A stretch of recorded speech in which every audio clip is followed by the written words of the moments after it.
Welcome to the Shaman Stories podcast. I'm your host, Jeremy, and today with me I have Axel. Axel is the founder of Quantum Reiki and the Antojai Ascension Academy. Thanks for being here, Axel. Hey, hey, nice to see you. Nice to be here. Thank you for having me. I appreciate you coming on. So, real quick, why don't you let people know kind of who you are, what you do today before we get started? Yeah, so my name's Excel, and you can call me Axel. I don't really mind. The internet kind of sort of knows me as Antojai, which Antojai is a modality that I channeled when I was going through like a really, really tough period of PTSD in my life. And I basically went through this experience of like forfeiting my life, my consciousness to the cosmos, and then what the response was the cosmos teaching me this sacred language of reality, of all realities, and it's basically considered the language of the ascended masters, which is called Antohai. So Antohai stands for like basically the power of the gods or the language of the gods, and when you learn it, it not only amplifies like all the things that already exists with shamanism, mysticism, and all these other like ancient arts, but then it shows you like how those ancient arts are even created through like the greater matrix of reality itself. So it becomes really powerful. I have been a shaman my entire life. I come from 11 generations of shamanism, and then some of my family has split from not only shamanism but into like Christianity of different like calibers. And I basically grew up learning a little bit of both, and I got to a point where I went to school for linguistics to understand how the brain processes language and then creates like reality from it. That later evolved into like metaphysical, like naturalism, which is like medicine. If we consider energy being like the first part of everything, so like my journey has evolved from like always being around shamans to then wanting to kind of understand how shamanism actually works scientifically. And that's been a lot of my journey. And eventually that took me to that experience where I ended up unlocking Antohai. And now I teach it in 160 countries all over the world in about like 55 languages. And it's a really cool, awesome ride because like people are having amazing experiences from, advancing their psychic gifts that they already have to like curing like illnesses and diseases that still to this day Western medicine hasn't been able to truly figure out how they work. So yeah. That's kinda like what I do. I'm a shaman all day, 24/7. Nice. So I want to kind of unpack that a little bit because that's kind of the opposite of the people I normally get on. So usually it's the outcast, the outsider who doesn't fit in, who isn't raised in this any type of modality, whether it's a Reiki master, shamanism, whichever. They're usually probably more the strict religious modality, Mhm. Christianity, Judaism, whichever way you want to take it. So I guess my question for you is what was that like as a child growing up with, 11 generations of shamans versus, did that make you the outcast in your community that way? Yeah, it was like reverse outcasts. So I didn't really know anything about like quote unquote the real world or like this end of the world until I was probably like 16, 17 when I decided to leave the shamanic structures that I was in. So I grew up with people always telling me like you don't want to be part of like the regular world because they don't understand how we live. They don't understand the cosmos and stuff like that. And I used to always see that as like a problem. Like how are they supposed to learn if they're just not around people that know how to do it and teach them, right? It just never really made sense to me. And like there are pockets all over the country, all over the globe, you know what I mean, that shamans live in. And once you understand like the frequency that you're following, you'll end up in those communities by default. And chances are a lot of people listening have had an experience like that where they just kind of sort of gravitate to the right community. Um, but yeah, it was a lot of like the normal kids didn't really understand me because I was always like talking to the spirits and I was seeing things from a different perspective. I did go to public school at a certain point and that was really rough. I didn't have any friends. I was definitely bullied for a lot of different reasons. One of them being like my family was known for being shamans and doing like metaphysical stuff. So like people who didn't really understand that were like super religious were like prejudiced against that. So it was an interesting growing up, and then when I finally got to 16, I had like a falling out with my elders, and they were basically telling me that if I went into the world, because that was one of my main things, I wanted to, like, see what the world was about outside of shamanism, and they were like, "If you go, you're gonna regret it, and if you go, we might not even accept you back." And I said, "If that's the case, then, okay, I'm gonna, like, roll the dice. I'm just gonna go into that universe and see whatever." Like, if I go into that universe and come out, like, worse than what I was, that then so be it. That's like my path, you know? And I went out, I started learning. I had to learn cultures all over again. I had to learn like actual culture because I only knew the shamanistic interpretation of like, Indian culture, Japanese culture, you know what I mean? Like it was always like the more spiritual aspect of that. I had to learn like how regular people work, how regular people think, and uh, I had to find a way to be part of a different world that I didn't fully understand, and it took me years, like, especially when it comes to, like, white culture, like, I know it sounds kinda, like, crazy, but everybody has a culture, right? So, like, I didn't deal with traditional American, anglicized Caucasian people, and I didn't know, like, I couldn't register their jokes when I first came out of the colony, like, it was so foreign, like, I was tasting for a Rice Krispie for the first time, it's a very different experience, and finally, I got to a point where I was like, "Okay, well, I know how to bend reality from folklore," and I know, like, the more traditional ways of thinking. I had to figure out and I just knew it in my heart, like, one day I'm gonna have to explain this to people, and they're not gonna accept, "Oh, if you think about the wind spirit and you know she loves you, that this is gonna warp reality," right? Like, I had to figure out a way to really kinda, like, bridge that gap, and that's what took me on the journey of, you know, school, because even my parents didn't want me to go to school. They were like, "Why go to college when the world is gonna end anyway?" Or like, "They're never gonna get it. Like, what are you gonna do with this knowledge when you have everything going on right now?" So for me, it was I had to push myself to get to where I am currently, so then I can give now a very distilled version of advanced shamanism to people. It doesn't matter what level you're at. It's a step-by-step process. Anybody can repeat it, and then you evolve so quickly because it's not only the information from my ancestors, but then, like, the quantum mechanics behind it, and once you bridge it, it's like it becomes part of your anatomy, your DNA changes, and you can't help but to manifest more quickly because of the fact that, like, you're not even trying anymore. It's like you don't really try to breathe, right? Like, you do when you wanna focus on it, but, like, imagine being so passive with your breathing or so passive with your heartbeat that like it's just magic now. Like the universe is responding as passively, giving you what you want, evolving, teaching you, etc. And then you no longer are even trying to practice a modality, you're just living in accordance with divine law.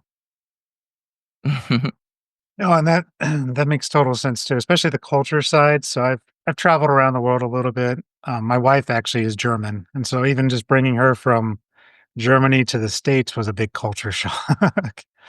Just different foods, different ways of thinking, and so there's always going to be that interesting culture shift for sure.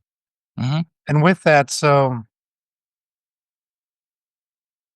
trying to think of the best way to say it because it's pretty much exactly like a lot of other people have their journeys. It's just interesting how you started more spiritual and not like you left spirituality, but you came the opposite direction. You came back into kind of like you said, the white culture. And so with that, how did you handle those days of doubt and fear? Did you ever think of, oh no, I made the wrong choice. I need to go back?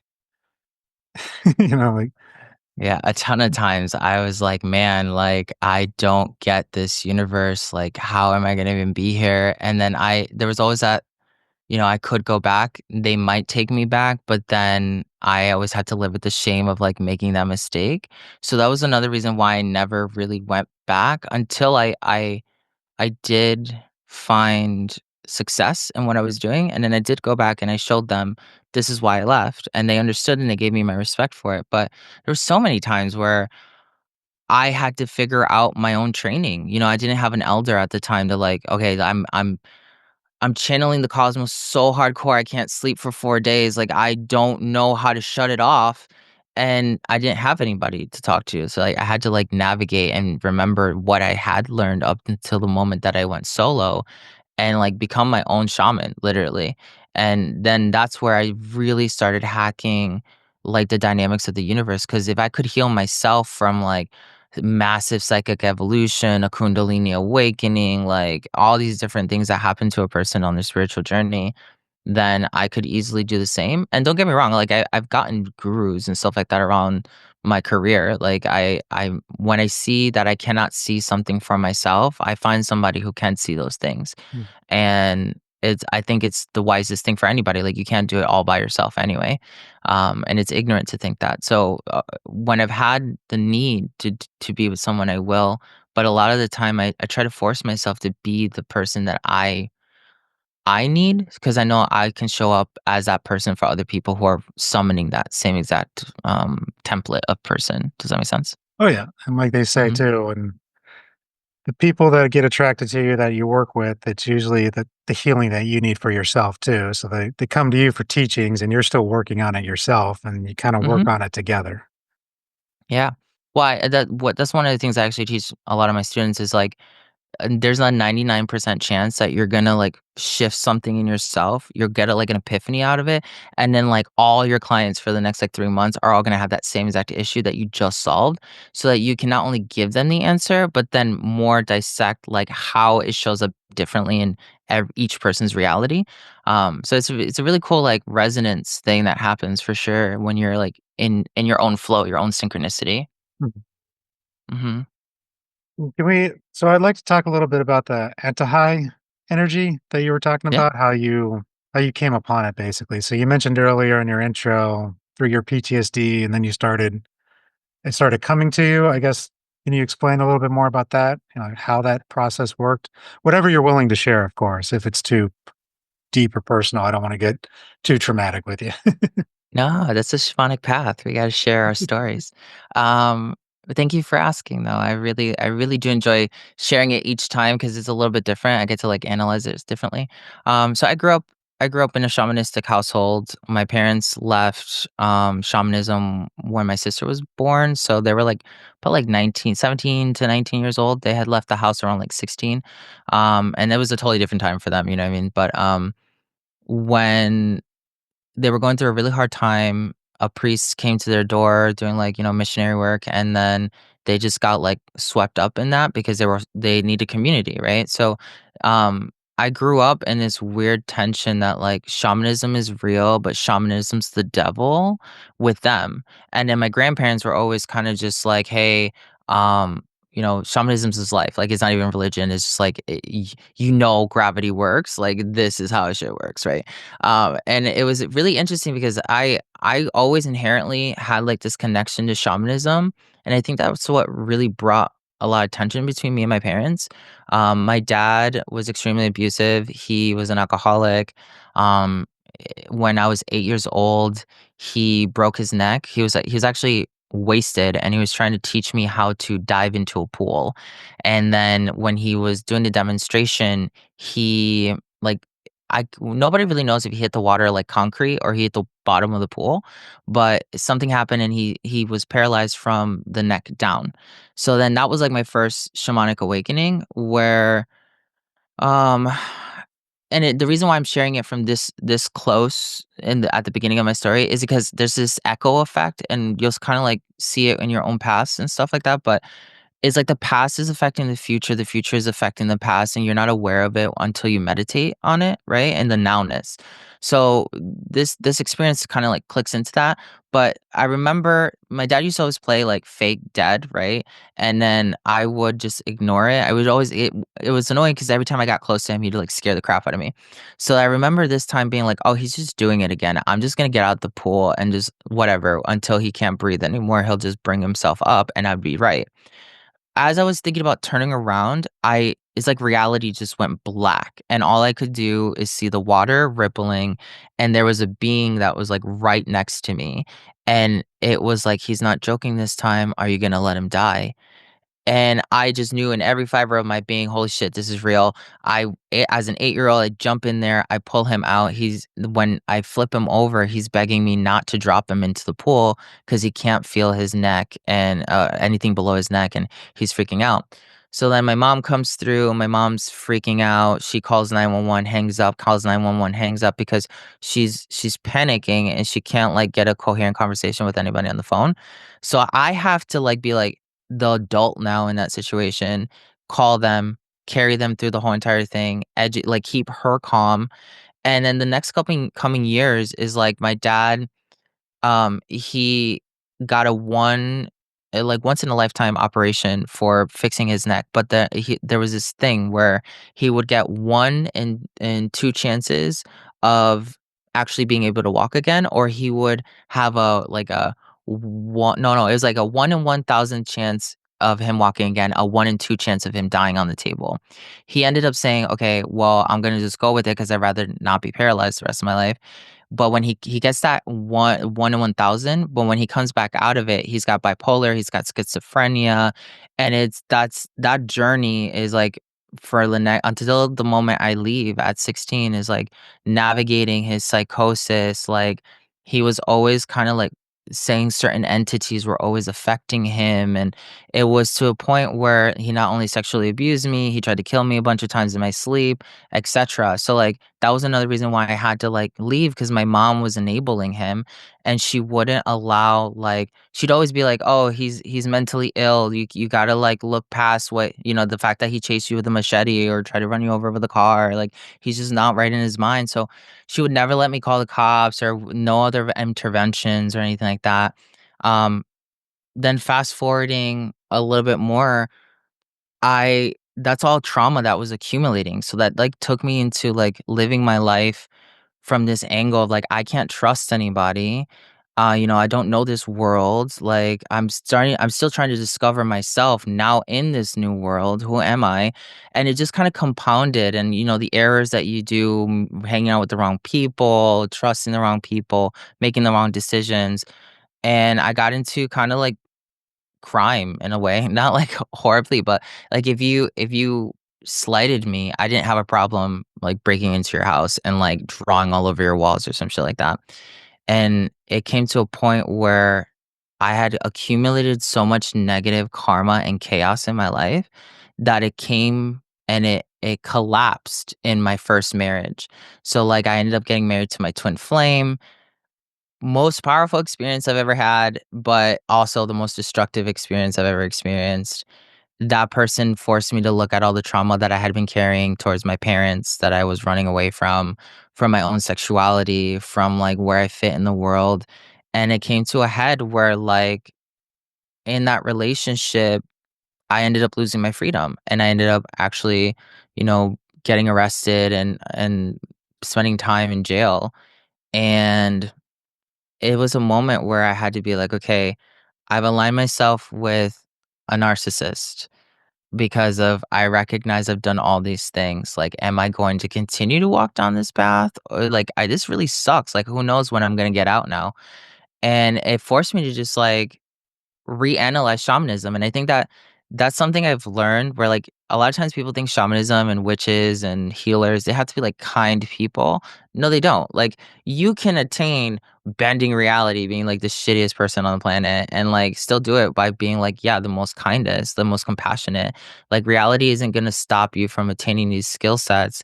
It's just, with more power comes, like, more responsibility on how you're gonna ethically act within your own universe, right? So when I had that epiphany, I was just kind of like, I surrender. Like, I've lost everything. I lost 3 businesses. I lost my marriage. I didn't know when I was going to get out. Like, I was surrounded by all these horrible people in this horrible environment without sunlight, crap food. And it was just it was a reality check. It was just like, bro, like, if you do get out, what is it that you're going to do different? Because it wasn't just like, please let me out and I'll figure it out. No, it's like the universe was like, when you have come up with a very clear reason as to why we should let you go, then you will go. And I remember just kind of like sitting there for like 6 months and this depth of darkness. And I somehow became the shaman of the inmates. And like the inmates would come to me to tell me things. They trusted me more than anyone else, and after jail's really rough. So there's a culture there. The most dangerous men would come up to me and be like, "I like you. Like you get me. Like I feel like I can just talk to you about anything. If anybody fucks with you, I got them. Just tell me who it is, right?" And it showed me that like even in jail, you think, like, some of these people are, like, just, like, really shitty people. They just haven't been given the opportunity to actually talk to somebody. And then that again changed my perspective. Like shamanism is just not me walking out into the world and just showing that I can be a shaman and that anyone can be a shaman. But where does the work of shamanism actually make the most impact? That's in jails, that's in hospitals, that's in school systems with children. Like think bigger, Axel, and then we'll let you go. And then when I decided I will do whatever the cosmos dictates me to do, that's when literally overnight, it wasn't even on the books. It's midnight. They come out of nowhere. They're like, "You're out. Fucking leave." And I'm like, I haven't even called my mom. I haven't been able to call, like, I have flip-flops. Like, I only have $10 in my name. Like, what are you talking about? It's 5 below. It's I will not survive. Like, how are you just gonna let me go? And they were like, figure it out. So then I get thrown out and I'm like, oh my God, I'm gonna die today. Like, this was it. Maybe I mistimed it. You start thinking about law of attraction, like maybe I asked for it at the wrong time and like blah. And it basically I kept hearing a voice say, the universe takes care of you, doesn't or doesn't it, Axel? And I was just like, sure, fuck it. I don't have anything else going on for me, right? So I'm like, let's go for it. And then this lady suddenly sees me and she's like, "Hey, um, are you okay? Do you need help?" And I explain my story. She gives me her phone. She calls me a cab that is willing to get me to the closest homeless shelter. I get in the cab. The cab ride is $11. I only have $10 to my name. I'm like, "I'm really sorry, dude." He's like, "No worries, bro. Don't worry about it. Just happy holidays. Enjoy your freedom." When I get out of the car, there is a line of 50 people wrapped around the homeless center, and they've been waiting there for, like, hours, and I'm just kinda like, "Oh my god," like, there's no way, and I keep hearing, "The universe takes care of you, doesn't it, doesn't it, Axel?" I'm like, "Yeah." And it's like, "Okay, well, go to the fucking front door, knock on the door, and tell them what is going on right now." And I said, "Oh my god," and of course, I'm walking up the line thinking that somebody is gonna, like, attack me because they think I'm trying to cut, and I keep hearing, "The universe takes care of you, just ignore them, keep walking, get to the door." Get to the door, knock on it, they hear me, they have the vibe, they're like, "Hold on 1 second, we're over capacity." She opens the door and, like, 2 minutes later, and suddenly she's like, "We can make you a spot in a closet if you're okay sleeping in a closet." And I said, "Okay, great." Walked past this room of 50 people, you know what I mean? Like, and I'm like, I'm this line of 50 people, and I'm just like, "Oh my god, like, the universe does take care of me. I don't know what to do about this." That evolves. I end up getting now time. I get out of that situation, the homeless center. I'm at my mom's house, and I can't sleep. I start seeing the cells closing. I can still hear the inmates. I can still feel the lack of tranquility where you can't fully fall asleep because who knows what they're gonna do to you, right? Like, if you're totally out. And I'm like, "Man, I'm experiencing a really severe PTSD." Like, I don't know, I didn't fund it, I couldn't go outside. I couldn't eventually, my body shuts down. I can't, like, feed myself. I can't even make a bowl of ramen. I can't get up to go to pee, so, like, I end up, like, peeing in bottles, like, not to get graphic, but I'm giving you, like, the extent of how it gets to the point where my friends are like, "Dude, we have to come over your house and make sure that you're alive because you're not even moving out of the bed." So during this period, I'm sleeping like 6 days out of the week. And like I'm having repeated scenarios in my mind to the point where I don't even know what reality is anymore. There's times where I wake up and the dream or the alternate reality was so far out where I'm like, I'm not getting out of bed until I know for a fact, like, what actually was that real, was that not real? And sometimes I would spend the whole day in bed because I could not tell what was actually reality and what was, like, my imagination or trauma or an alternate reality at points. And I remember going through that for, like, 7, 8 months, and through the dream process, it was always the same dream. I used to watch Dragon Ball Z when I was a kid. I really loved Dragon Ball Z, and, when I would always be, like, one of the mega bosses in Dragon Ball Z that was fighting against me. If he won, I would sleep for, like, another 6 days. if I won, then I would be awake for just one day and I could actually do something. But I was so terrified of leaving the house that it was like I was still a prisoner. So I remember after so long, I got to this point where I'm like, I just don't wanna live anymore. Like, I used to have several businesses, I used to be so popular, I used to go out and talk to people all the time, like, I had a great social life, and I started having, like, that epiphany of, like, you don't really know what you have until you lose it, and I started just, like I felt grateful that I at least could ask the cosmos to die. And when I did, she responded. And I had that whole cliche moment of like floating to the lights and you start seeing you're about to go through it.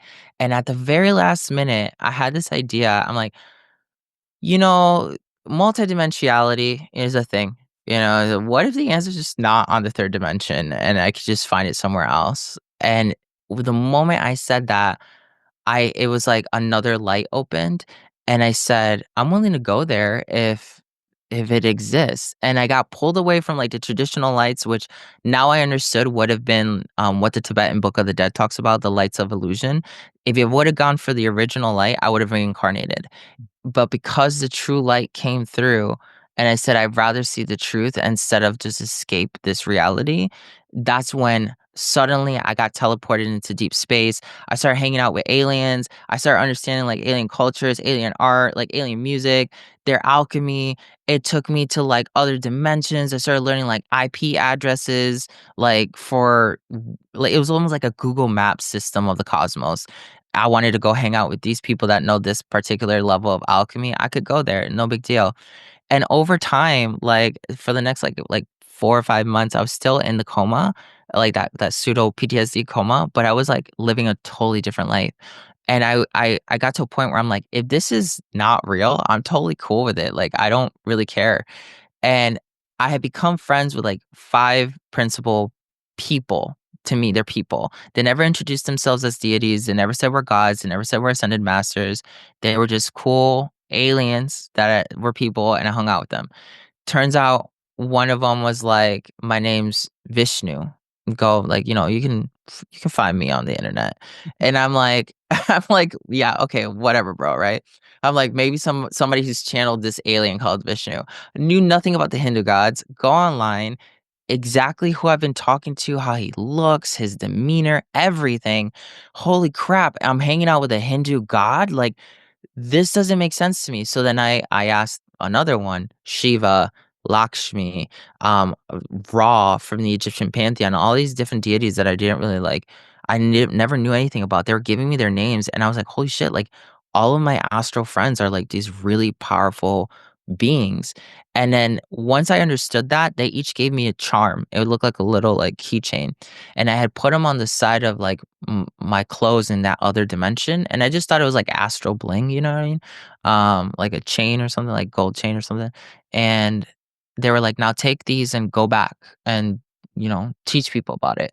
And I was like, "Bro, like you don't even understand. I'm in a like pretty much a coma. I can't even get up to feed myself. So like, how do you expect me to take this and teach people? Like, you probably gave it to the wrong person." They're like, "No, no, no, shut up, just go." And I'm like, "Okay, fine." So I go back and suddenly I have that dream again where I'm fighting the DBZ masters and I'm like seeing the keychains on my side now. This is like a new development in this episode.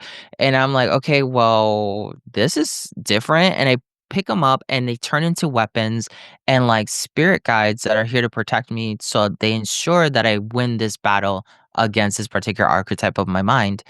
And I remember them saying it like, "This isn't a demon, this isn't like some astral entity, this is an archetype of your own mind that does not want you to re-enter the universe as you know it because you are still terrified of confronting yourself." And I'm like, "Okay, let's do this." And went in, beat his ass, came out, woke up. This time I was like awake for 6 days instead of like 1, which was such a huge development. I'm like, this is crazy. But I still didn't believe it. I said, maybe it's just working for me. It's not gonna really work for nobody else. So I'm like, okay, besties come over and like let me just test this shit out on you really quick. Like, let me see what happens. I'm not gonna tell you what it's about or anything. Just tell me what you see, what comes up, etc." And I started experimenting. My friends, like, I did one symbol on one friend, and then the next day they manifested $1,000 that they were not expecting. Another one of my friends had like chronic eye issues. I did it on her, and then suddenly she didn't have that issue ever come back. Like to this day, she does not have that issue come back. And I'm like, okay, like this is crazy. And after I did like 5 or 6 different people that were really close to me, I decided to go on Craigslist and I said, let me go on Craigslist, let me make this post, and I'm gonna say, I'll give you a free energy healing that's like being discovered right now. It's top end. I'll do it for free if you just let me record what ends up happening and making notes out of it.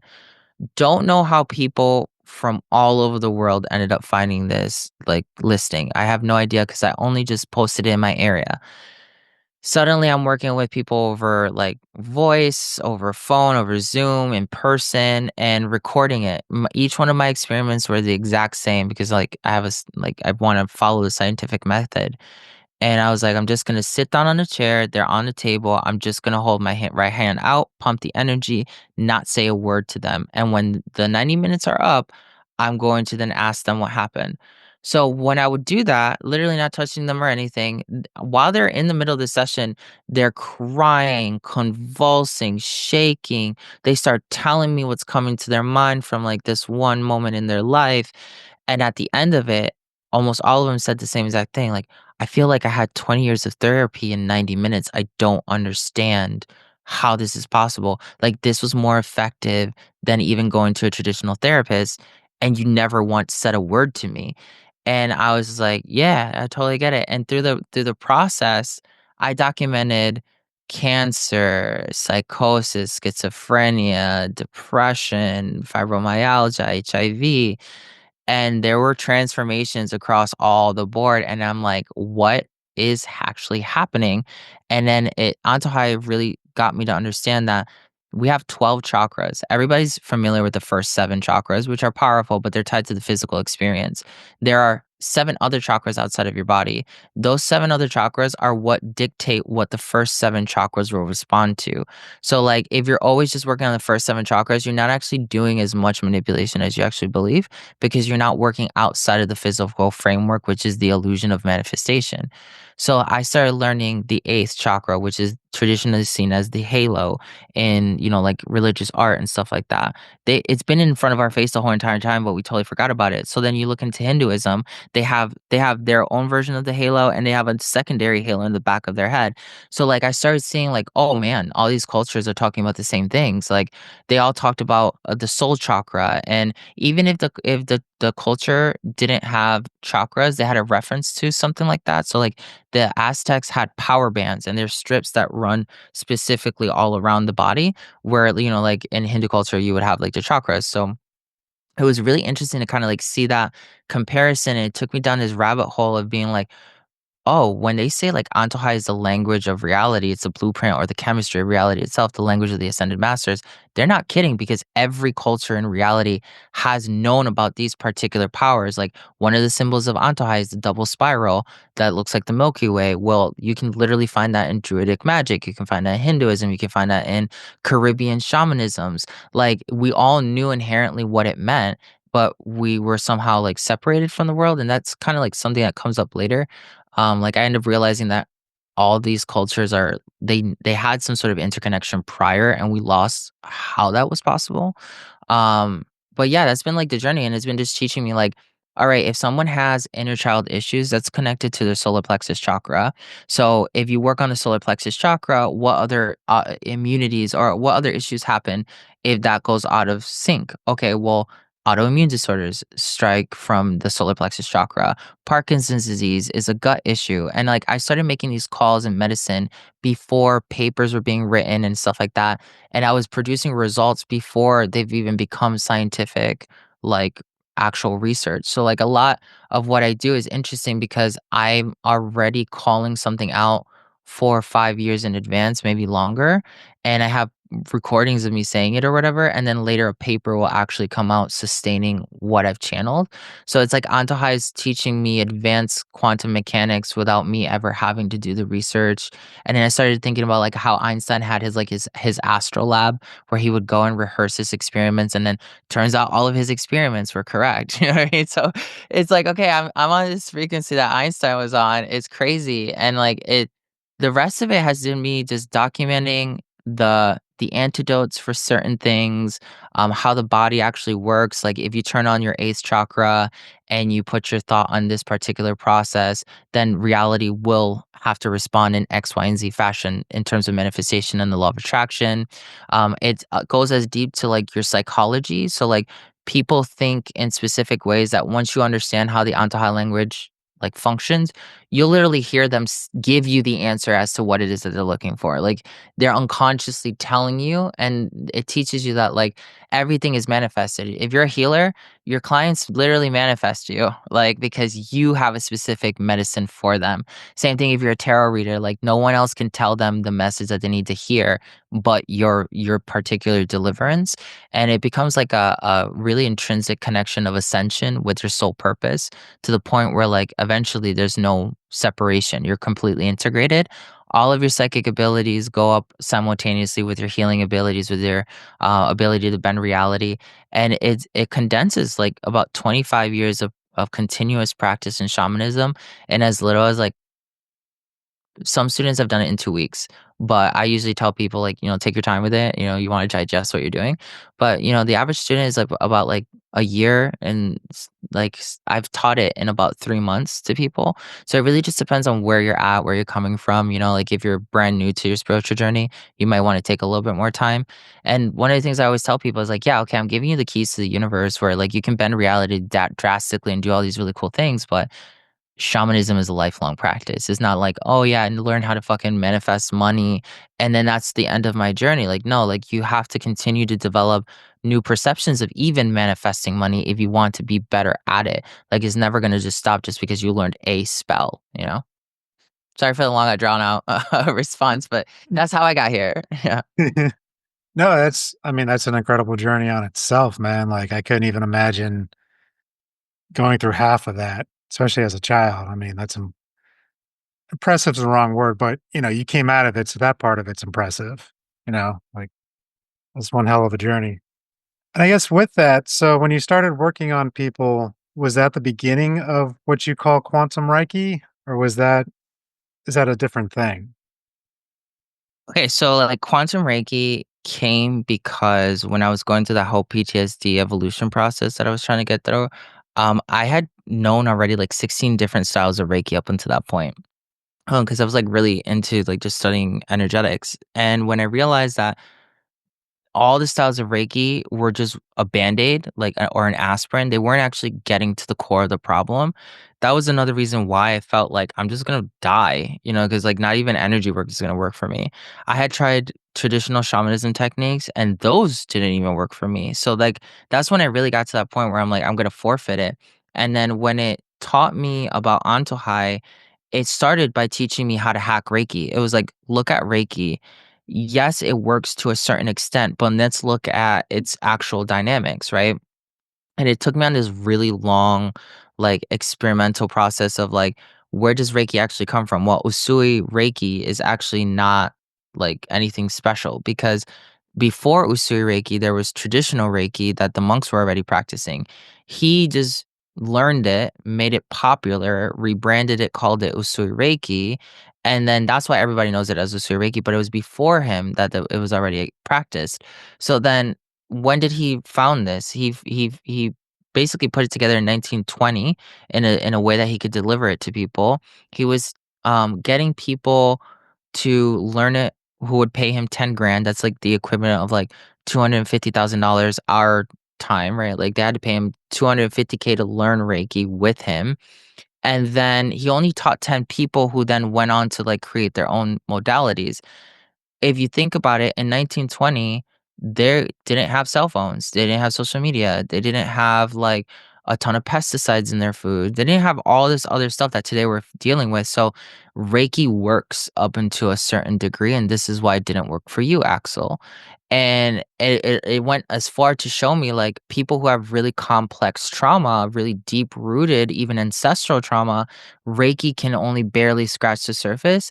It can go deeper if the individual is willing to like put themselves through it, right? It has to be a participation of the actual client.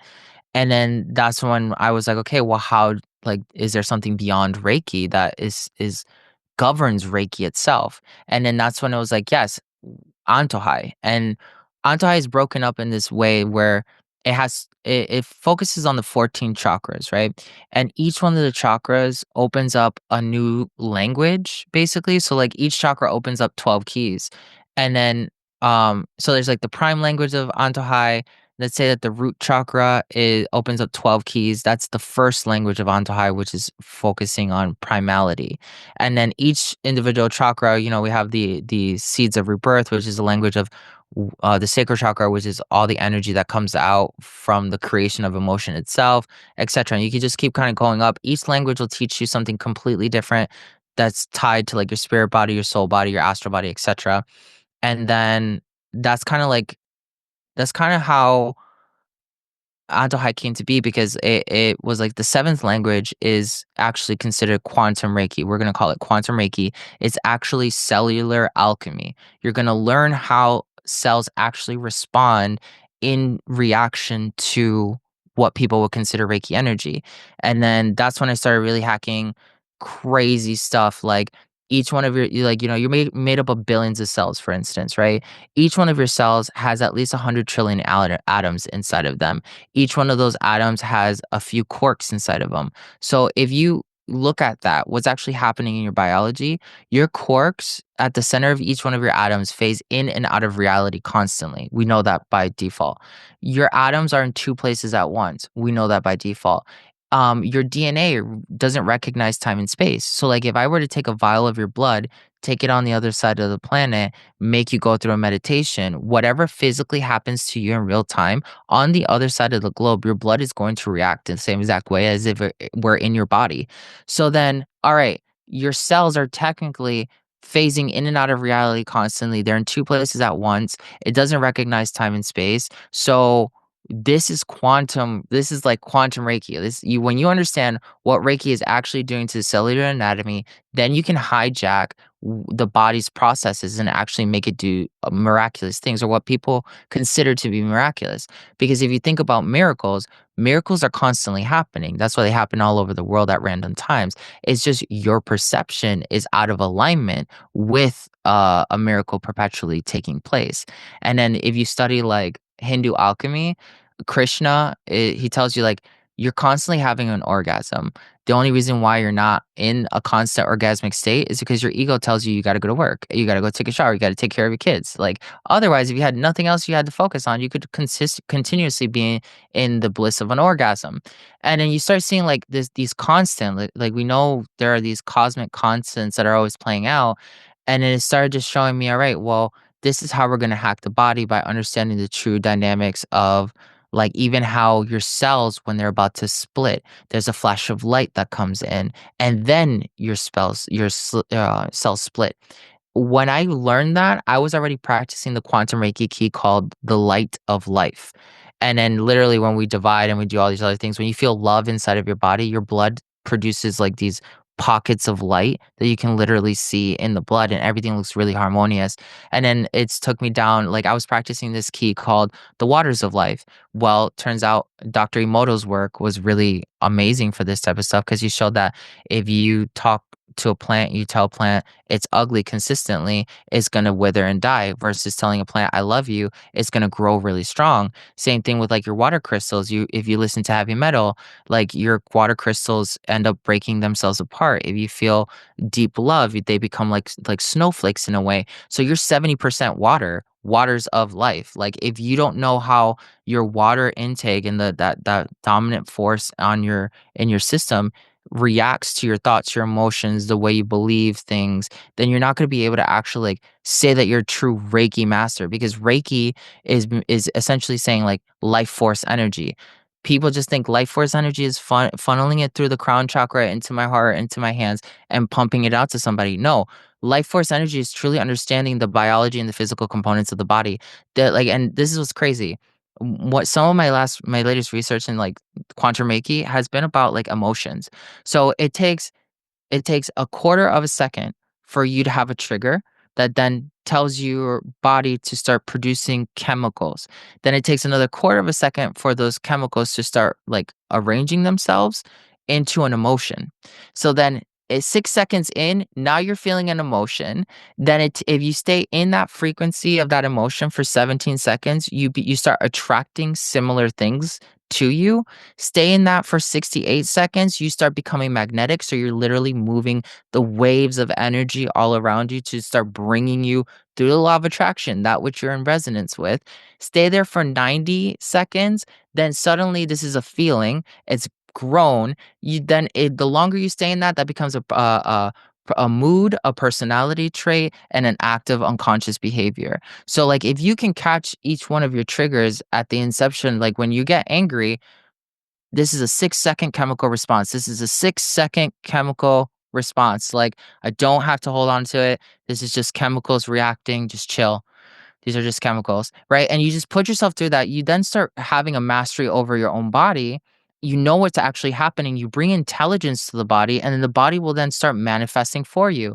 There's like a lot of research out there that shows like your body is essentially the unconscious mind. That's why you store trauma in your body. We know that your DNA stores 14 generations of ancestry. That's why some people are extremely intuitive, or like people like me, right? Like I have 11 generations of shamanism that's at least been running. It's inherent in my DNA. So like it really just depends on the individual. And it's not that we can't turn on these frequencies and become a shaman overnight or whatever. It's just knowing exactly which sequences turn on and off, because your DNA is a language. It has letters, and in Kabbalic alchemy, the Kabbalah, they knew about this. They were talking about it, and that you can find the name of God in your actual cellular DNA structures, and there's codes even in your DNA that almost talk back to you. So it's really interesting when you understand all of that compared to just what traditional Reiki is. By understanding the dynamics of like what Antojai has shown me in relation to all of it, that's where you're not even doing Reiki anymore. You're actually tapping into the bandwidths of different aspects of life, which could be like, I'm just talking to your water cells to make sure that your water is coherent, or I'm just talking to the holographic reality around you to make a manipulation shine back upon you and you can see the illusion take place. Like there's a lot of different ways you can bend reality through quantum Reiki. And one of the main principles with it too is like, you're taught to funnel energy through traditional Reiki. Well, why funnel the energy through you if literally life energy would be flowing all around you anyway? Just grab it. Why send you energy through time and space when that life force energy is already running through you anyway? How about I just get you to sit down and reconnect with your own life force? And then people, quantum Reiki has taken it to such a crazy level for me where it's now got me talking to my own life. Like, if we're talking about life force energy, my life is a frequency that has a consciousness attached to it, and it's beyond Excel. And if I decide to like not really talk to my spirit guides, but talk to my own life force that knows where I want to go, what I'm trying to manifest, and what truly will make me happy, it will start giving me synchronistic inputs, dreams, interpretations, and all I have to do is trust myself, quite literally, to get to where I want to get to. I cannot express to you how much faster it is to manifest through that avenue than trying to summon deities, doing spell work, constantly meditating, all that. It's definitely interesting. Yeah, I know for myself, well, 2 things there. So I've been taught all the way up to 9 chakras. Like I knew there was 9, but I haven't heard of 14, so that's a new one for me. So that's interesting for sure. And then I kind of have the same agreement with Reiki. I've always noticed that it works, but it doesn't get that deep. It doesn't work for as long either.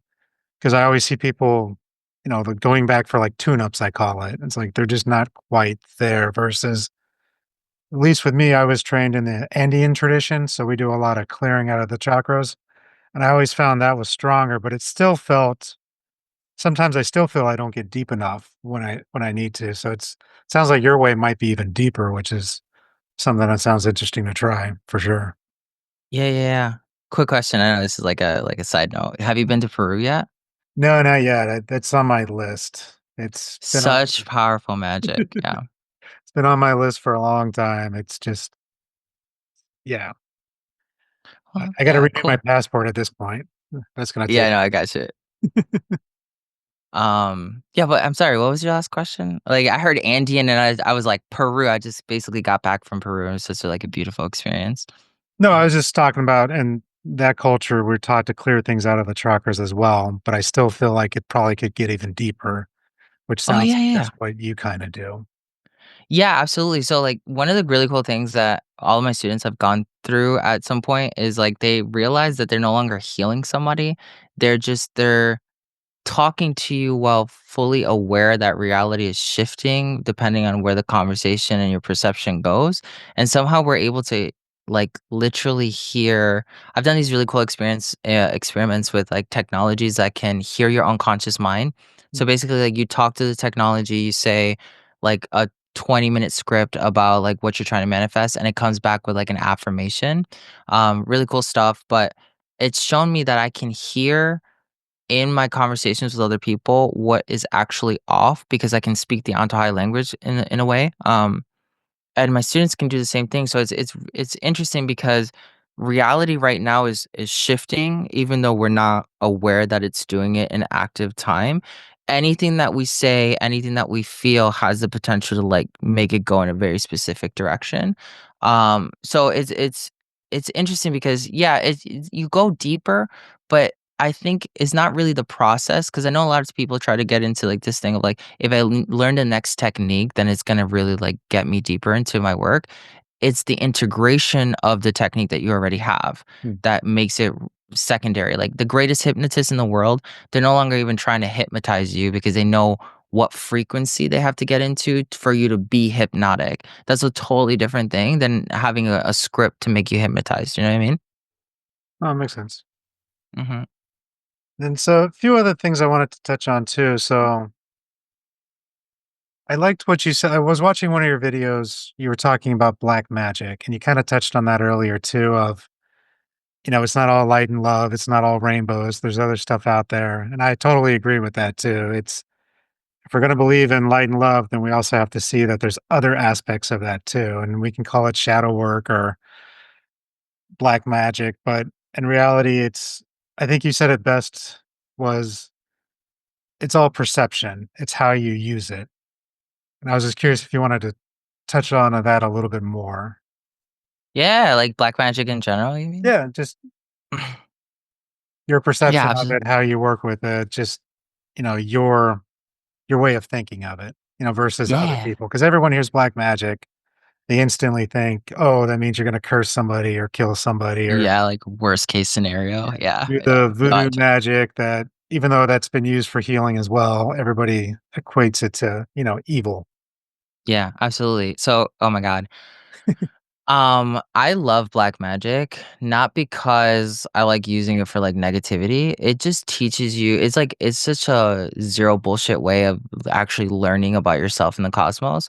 Where light magic is a lot of like expand, have the time to be with yourself. Like black magic is like, no, this is your problem. Deal with it right now. And it's like it's very like it's not for everybody because it is gonna really push you at moments where you're not even ready for it. But, I do teach black magic and it's been cool because all my students go through this wild adventure of understanding that like reality is definitely not the way you think it works. So, examples of that, right? Like when I started getting into black magic, I primarily did it because my best friend got into voodoo. And I've always known I've dealt with black magic before. I knew how to dismantle it because I would have clients that would come through and they'd be like, I feel like so and so cursed me, and then I had the skill set to dismantle shit like that. But then there came a point where like my bestie was like, I want to get into voodoo. Something's really calling me into voodoo. I went to Mount Shasta during that time, and I started doing, like, Antojai energy work, and at some point him and I synced up in the astral. We had a whole conversation, and then I heard you need to explore voodoo if you really want to understand Mother Earth magic, which is the 10th chakra. So I was just like, voodoo? Really? Like the black magic? I don't know. And then it was like, just do it. And I went into it. And what was interesting was that I come from Puerto Rican and Spanish roots. So like voodoo, it is in Puerto Rican culture and it's called sanse.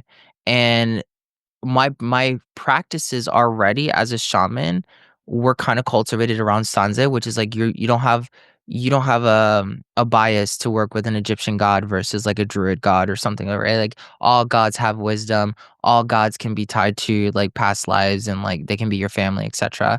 So when I started kind of seeing like, oh my God, like voodoo is literally part of my ancestry, and I started, like, diving deeper into it. I started learning about the spirit guides. I started seeing connections between, like, Papa Legba is the gatekeeper, like, of the crossroads, while Hecate is the gatekeeper of the crossroads in, non-Voodoo culture, which is, like, Wiccan paganism, and I started seeing, like, oh my god, like, there's these deities that all do the same functionality, and Papa Legba isn't a bad person. Like, if you hang out with him, he's really cool. Like, he's really funny and probably one of my bestest friends. But, like, people who don't know about him because they see him with, like, skeleton mask or whatever, just automatically see, like, that, "Uh-oh, that's kinda scary kinda vibe," and you walk away from it. The voodoo gods are not to be fucked with. Like, they are not they love you, they treat you like family, they're your best friends, but you need to authentically keep a relationship with them. If you do not, they get spiteful and they will retaliate on you. So I think a lot of times when we hear about these negative stories, it's because shamans haven't practiced the work properly, or somebody who doesn't know what they're doing got into it. They I can't tell you how many stories I've had of people telling me I got a Ouija board and I didn't, I just thought it was a game, and then oh my God, spirits are all over my house like haunting me. You know what I mean? It's like this is, yeah, it's sold as a kid's board game, but like there is actual magic that's associated to it, and a Ouija board will just open up that dimension if you're in alignment with what's going to happen at that moment. So like it kind of like started showing me, Axel, like it's not, black magic is not what you think it is. Think about how racism works, right? Like if you were born in a really racist society and you think like a certain race of person is all like a specific way, you're gonna live your life in that false illusion because not everyone in that race is that dynamic that was described to you. So you can't look at black magic as a person that you have natural bias to because you don't really know if they're that way. And I was like, "Oh, damn, okay, fine, let me just look at it from this perspective, let me dive into it." As I got deeper into it, like, I've learned how to curse people, I've learned how to remove curses, I've learned how curses are not all ill will. Like, some people really love you so much that they curse you without realizing that they curse you. Like, if you ever think about someone else, something horrible is gonna happen to you, and turns out that day that you saw somebody walking by, the street, and you rubberneck, you get into a car accident because they did that to you, in a way. People send you the evil eye all the time without even wanting to really send you that. They just feel an intense amount of envy, and then that gets projected at you. You know what I mean? So curses can be really interesting, especially when you understand their dynamics. And I, at some point, in practicing voodoo, which then led me into like the greater dark arts, I learned that like you can't be an efficient healer, you can't be a doctor if you don't know how to administer poison and medicine at the same time, because you can take certain plant derivatives, and if you don't mix them correctly they will kill somebody. But then if you think about like antibiotics are slightly a poison in a way. They do clear out your body, but they kill everything inside of you, and that's why certain antibiotics, like if you take them for longer than 7 days, can cause you a lot of harm, like liver damage or something like that. So like if we're not biased to like the chemical reactions of physicalized like black magic per se, right? Why are we going to have that same perception when we're looking at like how you can use it to actually heal somebody? And that's when I started getting really interested on is there a way to actually heal people with this? And I started having clients randomly come out of nowhere as I'm having that question, and they were telling me that they're affected by a jinn, or that they feel like there's a demon attached to them, or I'd be working on somebody's unconscious and suddenly run into a demon, and I would know it's this demon's name, it does this thing, it feeds off of this thing, and this is how you get rid of it. It was all like a download of just being able to really process it. Black magic is cool because it isn't it doesn't obey the logistics of the mind. So one time I did this spell that like blew my mind, and a lot of students have had a very similar experience with different spells.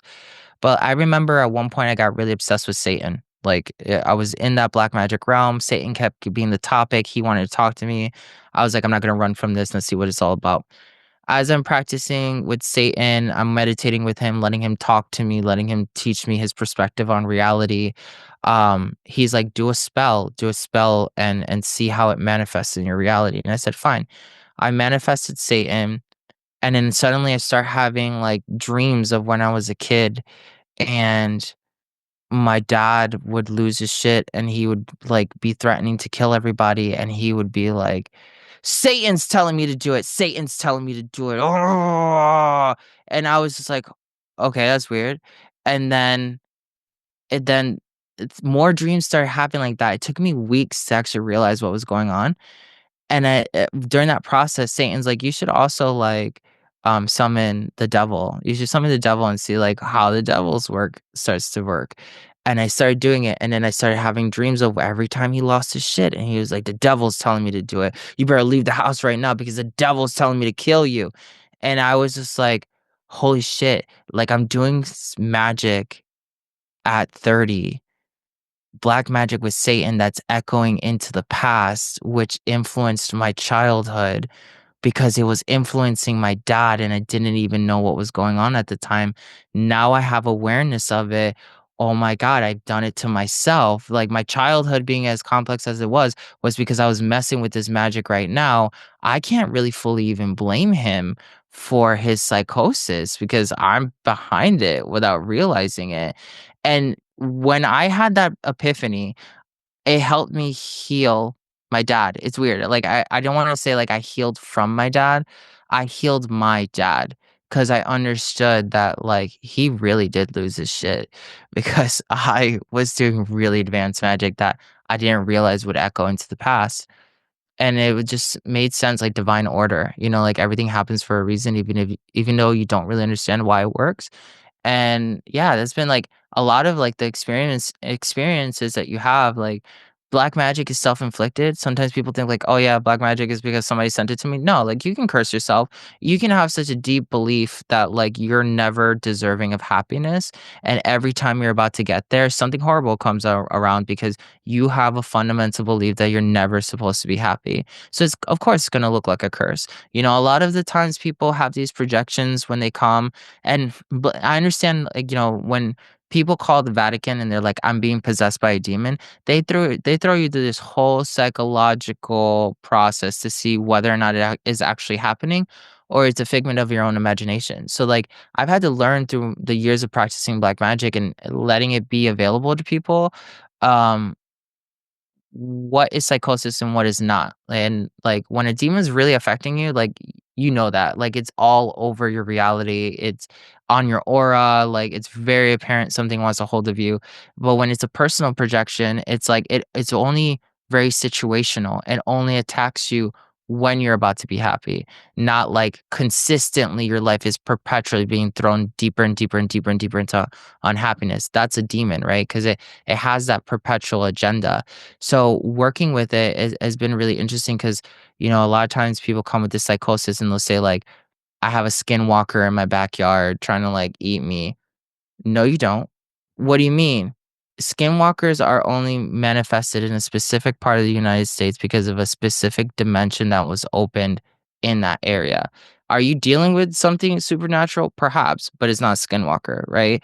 And then some people will be like they can't accept that answer because they want to be in their delusion. So they won't work with you because you told them the truth. Now, I've heard everything from aliens to Bigfoot to demons, whatever.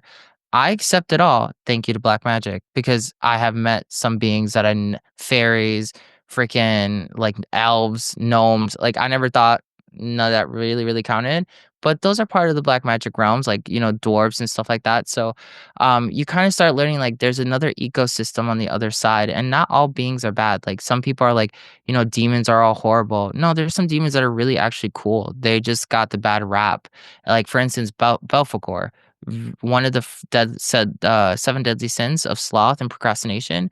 He's not somebody you want to hang out with, obviously, for too long, but um he's a very cool person when you talk to him. And why did he get kicked out of heaven?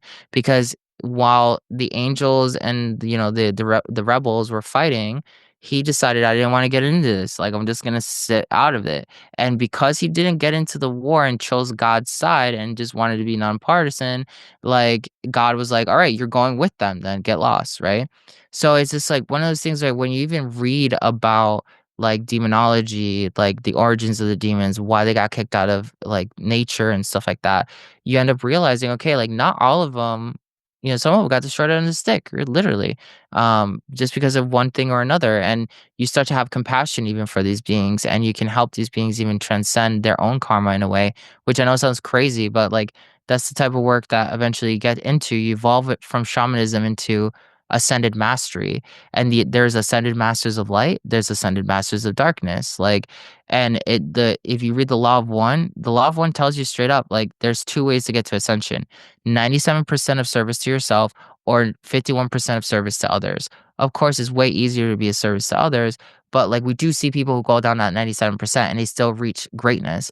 Now when you die, you incarnate in a reality on the next side that is in alignment with the amount of karma that you decided to subscribe to, right? So like if you did 97% service to yourself, you might incarnate in the next reality where like you're a slave on a ship, because that's the frequency you decided to play out with, versus having a different alternative.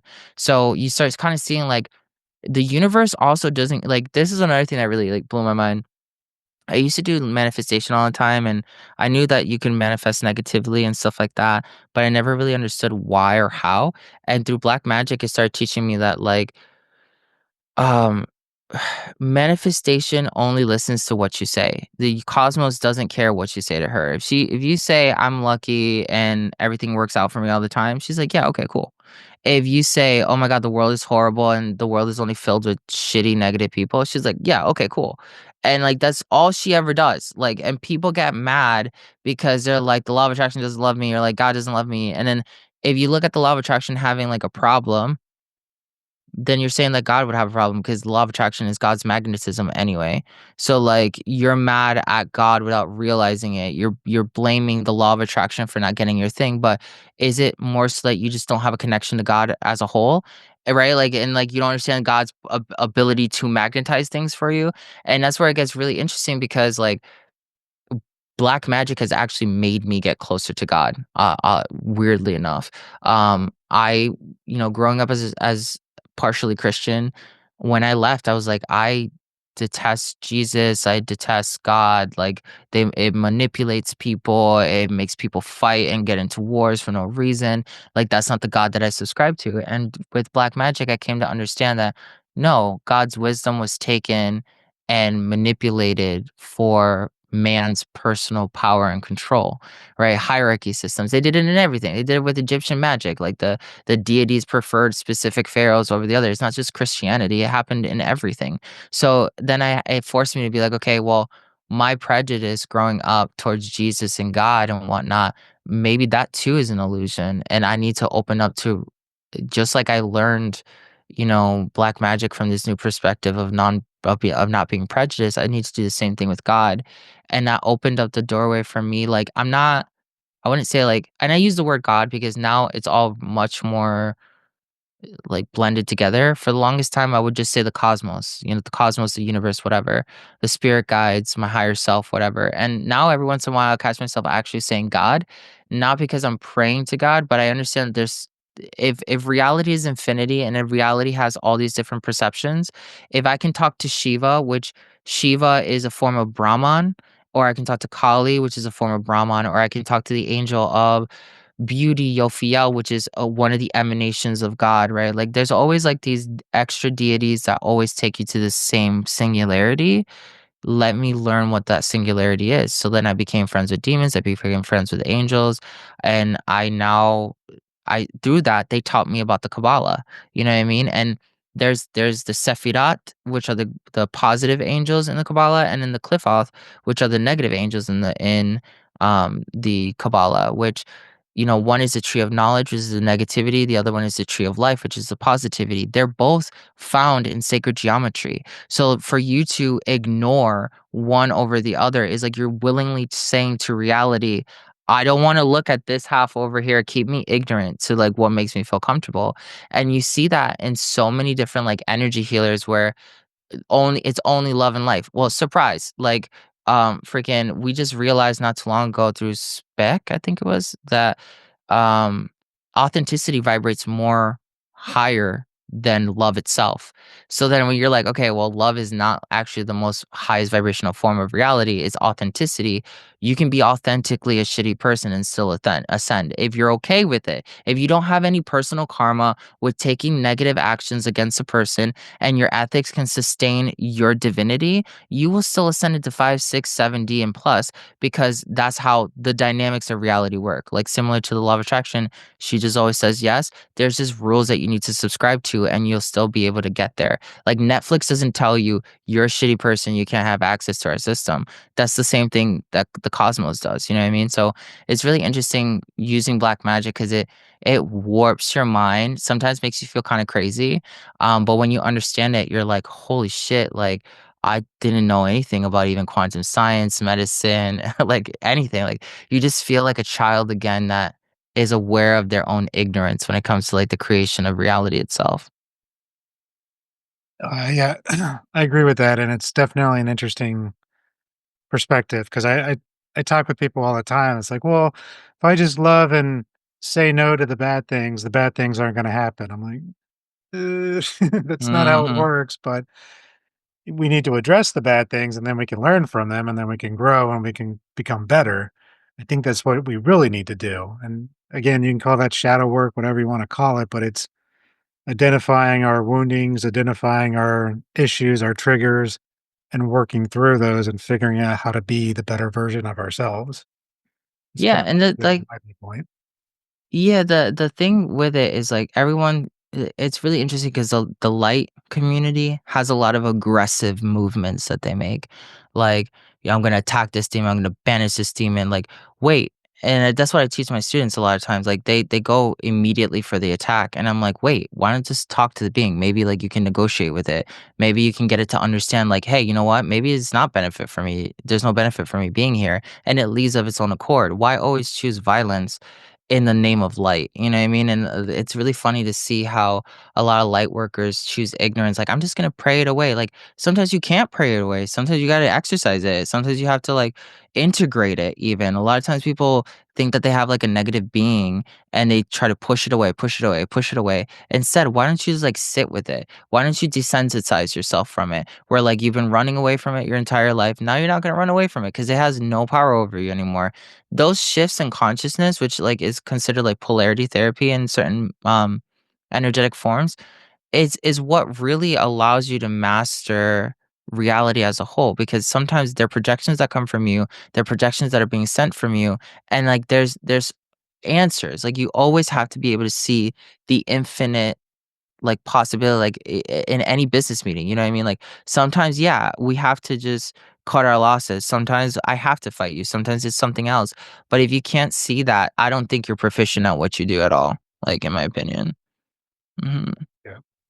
I guess with that, so what advice, I mean, you kind of touched on it, but what advice would you give someone who's starting to go down that path of maybe they're black magic curious? They're just trying to see what it's like, or any kind of, I guess, rules or protections you would probably, tell them to do?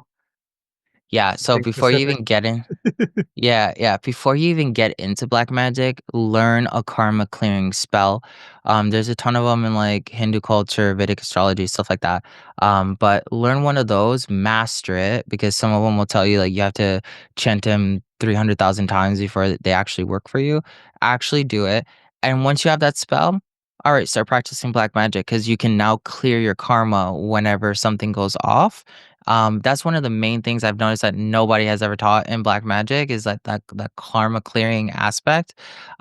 Because sometimes you do black magic and yeah, you're going to collect negative karma from it, and then just resetting yourself back to it will be great. Knowing that technique also is great for other like healing people that come to you, like clients that come to you and stuff like that. Um, and then I would tell you, like, go light. Like, the way I really started was hanging out with deities that were of that nature. And I didn't go for the most strongest one. I went for somebody that I felt had some sort of resonance in my life. And that happened to me to be like Papa Legba for me. And I don't know why, I just always felt like really drawn to him. And then I started just talking to him. I invited him to hang out with me when I was at the park because you don't want to invite these things in your house. If you don't practice in your house, it's probably the best thing. So if you have like a external garage or something that you can go in there and do that for a while until you learn the basics, cool, do that. Because the first time I did a black magic spell in my house, I didn't really think about it. And it almost burned down my house like right there. And then it was crazy. There was like this electrical surge that happened. And if it wasn't because I was home, I would have burned down the house. And it was so synchronistic. I had just finished lighting the candle and then it started like burning the house. So that's why you don't really want to do it inside of your house. Have a dedicated space. Black magic particularly is really big on shrines, where light magic really isn't that much. So if you have a concentrated space, think of it as like a battery that you constantly like come to. And the more magic you do with it, the more powerful the shrine will get over time to the point where you can just come up to the shrine and tell the shrine, hey, I need X, Y, and Z to happen without a ritual, and it'll just automatically react for you. Kind of like AI in a way. So that one's a really good basic starter kit to like get in there. When it comes to black magic doesn't register. Oh, you're not of African descent, so you can't work with me. That's all cultural appropriation is all bullshit. It's a third dimensional construct that people have embodied to suppress each other, literally. The spirit guides don't care if you're somebody who is willing to learn the craft for what it actually is. They want to talk to you. They're in resonance with you. Um, and then when it comes to black magic, like there's degrees of black magic. Some black magic is like very spell based. Is like you got to get freaking salt and cloves and you gotta light it on the full moon at 3 o'clock in the morning. Like, yeah, okay, that's cute. But like that's not gonna be the most powerful of the actual magic. Those are a lot of the most common basic level things you'll find on the internet. Picking up a grimoire is probably gonna be the best thing that you ever do for your life. Some of my favorite grimoires are I love The Great Gems of the Equinox by Aleister Crowley. It's a pricey book. It's for like 50, $60, I think, but is the like you will reference that book you the rest of your life, I promise you. Because you open the book at random times, you'll just hear it humming, and you feel drawn to it, and then you just like, okay, I'm just gonna open it to a random page. You open it to that random page, and it's the exact thing that's happening in your life, and it gives you like a spell and tells you how the dynamics of what's happening around you is. Love that book so much. That's written from Aleister Crowley, and Aleister Crowley has this huge, horrible rap. The moment people hear Aleister Crowley, they go with all the gossip, like he's such a shitty, horrible person. He kills kids. No, he doesn't. Like what the true story behind Aleister Crowley is like he basically stole alchemy from high society, then translated it and gave it to everyone else. And then of course they hated him for it, high society, so they slandered his name. Did he end up going into, like, black magic and dark arts and, like, recording practices that you could do so that you could acquire deep levels of power? Yes, and some of them are not, like, the easiest to stomach, but King Solomon did the same exact thing as well. So, like, you can't, like, cherry pick, like, if you wanna work with King Solomon, who's great who is arguably, like, one of the best alchemists of all time, he did a lot of good, but how did he do all that good? He wrangled a shit ton of demons and forced them to do his work, right? He asked God for wisdom. God told him, all right, you can know whatever you want. He learned how to control demons essentially to do God's work, which when you start even looking at like the behavior of some of these alchemists, you're like, oh my God, like there's something here you're missing. There's no like real taboo to this structure. King Solomon's greater seals, greater pentacles, That one's another great one. Those are pentacles that control like different celestial bodies and celestial powers. Those are really powerful when you get into them. You see them like manifest really intensely. But they teach you a lot about like, for instance, Lucifer, right? Lucifer is seen as like the devil, but Lucifer is a solar spirit. That means he comes from the sun. He's no different than Ra or like Amaterasu or any other solar spirit that exists. So then you start kind of seeing like same thing with like Baal is the demon of curing pestilence and causing pestilence. Well, he's a Jupiter spirit. Oh my God, Baal was referenced as Zeus at one point in history, which is a Greek pantheonic god. You start seeing these connections. You're like, all right, cool. Like, let me follow that bread trail. And when you do, you just keep learning how light magic goes into black magic goes into light magic, and then there's a middle ground. A lot of it is you practicing the flow of letting the magic talk to you, and then also accepting what comes from it. Like black magic does not accept ignorance. Like if you want to play stupid, reality will literally get more difficult for you. It's until the moment that you recognize this is what it is, or this is the lesson that I have to grasp from this, that suddenly black magic starts being so intense, and then you have mastery over it. So if you're not willing to be honest with yourself, if you're not willing to get something thrown in your face that you probably didn't want to hear, black magic is not the vibe for you. Like just stay away from it altogether. It's more than just shadow work. There's going to be more into it, which is going to be pushing, how there's demonology in your ancestry or curses that have been linked to certain characters. You have to be willing to even, the other day I had a student of mine come to and she's like, what if I don't want to heal anybody in my family, is what she said. And I said, that's cool. You don't have to heal anybody in your family, but why are you choosing not to heal those people? Because you still have beef with them. You still have karma with them. You're not working in the highest order. Like me having, and I gave her this example, me having the issues that I have with my father. If my father were to come to me one day and be like, I need healing, I will heal him because as a shaman, that is my duty. I have to leave behind whether or not I have beef with him or how I feel about him because my cosmic role is to tend to him in that moment. And then I gave her that perspective like that I only learned through black magic. Like my ego can't have a place in the work, you know what I mean? Otherwise, if I cause a curse, for instance, in black magic and my ego, like Axel needs to see you suffer for it, then there's attachment. So then there's going to be a whiplash because the curse has to then kind of sort of interact with me to draw more power to attack the person I send the curse to. If I send the curse because I feel like I was cosmically wronged and I'm asking for cosmic retribution and I leave it up to the cosmos, however she wants to do it, I would prefer this person has XYZ happen to them. Surrender that. You no longer have the attachment. Like, yeah, the curse will still work on the person, but you no longer have to worry about the karma. So it really just kind of shows you, like, one last one I'll give you. When it came to love, one of the voodoo spirits taught me you can love to curse. Like, if you love the art of cursing for what it is, and you curse people just because you're in love with the art itself, you can't you won't have any negative vibration come at you because you're literally surrounded in love even though you're doing negative magic. So it was just like it's so crazy to think about, and I'll teach you these things, but you have to be willing to like, okay, let me redefine what love is, like it's gonna push you. A lot to take. No, that's yeah, that's good stuff.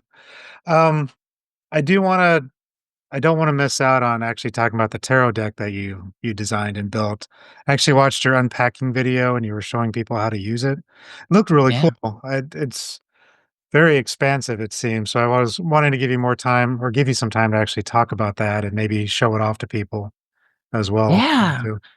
Thank you. Oh yeah, I got the box right here. Yeah. I ended up making something called the Antojai Quantum Reiki Tarot deck. It was designed with a Marvel artist who did each piece of the art. We channeled it together, so he was really brand new to like the spirituality in general. And I remember just asking the cosmos, like, I really want like an awesome artist. Like, I love the superhero vibe, and then I ran into a Marvel artist that was willing to do it. So that was really cool. And then him and I went on this journey where I'm like, okay, I'm gonna give you this spell. I'm gonna tell you this is the deity we're drawing for this card. You're gonna say this incantation, and then we'll see what happens from there. And what was really cool is like he ended up drawing things from like my alchemy, like the Antojai alchemy, that there's no way this guy could have known anything about them, like, from the symbols to, like, very specific details about, like, specific characters on cards, which then showed me, like, "Oh my god, like, this guy's actually the artist that I needed because he can channel he's talking to the deities." So that was directly channeled into the cards, and you can feel it, like, when you pull the cards and you ask the deities for questions. Like, a lot of people say, like, they grab the deck and suddenly just feel, like, an intense energy coming off of it. So it's gold foil, it's beautiful, it says Antojai, and each one of the cards are both uh, an oracle and a tarot meaning. So, like, this one being the magician card, it has the magician tarot aspect to it, and then it's also tied to the character Asteros, which is the prince, one of the original princes of Atlantis. On the side of most of the cards, especially like the major arcana, there are like these symbols that are in traditional tarot right here. So the magician card's tied to the planet Mercury, and Antohai is tied to this to the universal consciousness of Tantra itself. So what's really cool about this deck was, like, I am somebody, obviously, like you can see behind me, I got a ton of decks and stuff. I probably have like 120 something decks, right? And they're from all different kinds and sizes and whatnot. I gotten so tired of needing so many decks to answer a question because one deck's really good for money, another one's really good for love, another one's for this, right? And like I was like, man, I just would really like to have one deck that can do all of it, and like I can just carry it with me anywhere around the world. So that's when this journey kind of came through. I really wanted to make that happen. And this is an Oracle Tarot hybrid deck. So you can customize it in different ways. You can make it just an Oracle, just a Tarot, or you can use the full dexterity of it. It's super accurate because it not only traditional tarot uses something called tropical zodiac, which is basically like it runs off of Aries, the constellation, the astrology symbol Aries, right? So it's always like the clock comes back upon itself constantly, where there's another form of astrology called sidereal astrology, which uses different calculations, which the Vedics actually use. And if you've ever done like your astrology readings, Vedic astrology is scary accurate. Like if you do it with a guru, it will literally tell you you ran away from your home at 16, from X to X, you're experiencing this. You're here right now asking me whatever because of XXX. And it's so crazy accurate. So I was like, okay, I want to incorporate Vedic astrology because of its accuracy, but I don't want to take away the tropical aspect as well that was in the tarot. And I found a way to bridge it. The only way I could bridge that was by adding another suit to the deck. So, like, there are four suits: pentacles, swords, cups, and wands that are in traditional tarot. I added a suit called the void. So the void is literally the unmanifested. And like through quantum science, we know that reality is 99.99% empty space. Like all the matter in reality fits inside of a sugar cube. So I was like putting in those quantum dynamics into the void, and the void is composed by like beings like Hecate, like the goddess of the liminal space, or Damballa in voodoo, which is the god of the occult, and he's also known as the rainbow serpent in a lot of other cultures. So there's a lot of like these cultural connections. A lot of the deities that are almost all the deities that are in here. They have helped me in some degree in my life. They taught me about shamanism or whatnot. A lot of them are tied to like my ancestry. So like Taino shamanism, there's a couple of like Taino gods in there. There's a couple gods from the Greek pantheon, from Chinese um, mythology, from Greek mythology, Roman mythology, Druid mythology. It really just depends on what it is that like, you end up tapping into. But the cards are extremely accurate. They don't beat around the bush. They come with a tapestry. The tapestry was something else that took me like a couple years to design. It's called the Star of Lakshmi tapestry. And basically it's a cosmic clock. Like it's insane. Like you can ask what is this person's sole purpose with the deck in combination with the tapestry, and it'll tell you verbatim, like an instruction manual, this is what their purpose is right now. And then you can ask it what's going to happen 5 years from now with one of my crypto investments or something like that. And the way that the tapestry is designed, it allows you to actually trace like 2025, 2026, 2027, and then you can see very clearly what's about to happen. It's I've had master tarot readers, master oracles playing around with the deck. Celebrities like Mateos and Stefanos, Blue of Earth, Sahara Rose. You know, like I've, I wanted this deck to be something that was like elite level. So I've used it on billionaires, millionaires, and I wanted to make sure that there was no gaps. Like everyone at every capacity on their journey was mind blown with how accurate this was. And it's been a really cool journey because it is the next level tarot. It's the one deck you'll ever need, the one tapestry you'll ever need. It'll teach you not only alchemy with the deities because every card has like double aspect, but some of the cards, for instance, let me see if I can pull one up that just shows up really quickly. Some of the cards have Antohai symbols on them, and like for instance, this symbol means beauty in Antohai. So it heals your eyes, it helps you like connect to the angels of beauty and like the sun and stuff like that. So similar to Reiki, Antohai has symbols. And like if you were to meditate with this symbol and activate it, it's gonna bring you in alignment with those particular frequencies. And then you then say I'm in a session with somebody and they're telling me, you know, I'm going through a breakup and all this other stuff is going on. I can shuffle the deck and ask for a prescription that will help this person shift their reality. And let's say I pull out 3 cards and it tells me it's the symbol of beauty, the waters of life, and the light of life symbol. I can apply those frequencies on the person in real time. And then the person's going to have the shift. It goes to the core. So and it also takes away from the healer or the practitioner always having to like dig through a 90-minute session to get to somebody's like actual issue. It teaches you how to see what the person's issue is. It enhances your technique on reading oracle and tarot because you start seeing like the connections between like those two modalities. And then from there, like it gets so powerful because you can even ask it later, like, how do I manifest more money? Like, what frequency should I practice to be in that? And then it will literally give you an instruction manual on it on top of like whatever else you end up asking. So it's a really cool. It took me about like 10 years to make, just because I'm a stickler for the sciences and I didn't want to produce something that later I would find like an error with, because that would be horrible. But yeah, that's the adventure of it, and you can find it on my Etsy. It's gonna be soon on in a bunch of other stores, but right now it's on my Etsy at Antohai. So just type in Antohai, you'll be able to find me. Yeah, I'll put the link also in the show notes. And that was one of the questions I wanted to ask because watching the unboxing video, because I was doing a deep dive on you too. I've watched some of your stuff before. You know, I reached out, but I had a chance to actually do a deep dive on someone. I don't always get that with some of these interviews. So I was like watching everything. And I guess for myself, I'm not very knowledgeable with tarot. I play with tarot. I have a couple decks up there, a couple oracle decks. I do like a 3-card spread once a week now as practice just to kind of get a feel for it. That being said, how easy would that deck be for someone like me who doesn't know a whole lot about what all the cards mean? And now you're adding in deities and everything else. Yeah, in all honesty, it's super easy to learn. I created it in a way that, like, anybody could join in on it, and if you're really just willing to wanna learn the craft of tarot, there's no difference in it, it's just you end up seeing kind of, like, your unique connection to the cards and the lessons that you experience, but in people who have never practiced tarot before have practiced with that deck, and they, um, have been able to read extremely accurately on their first try.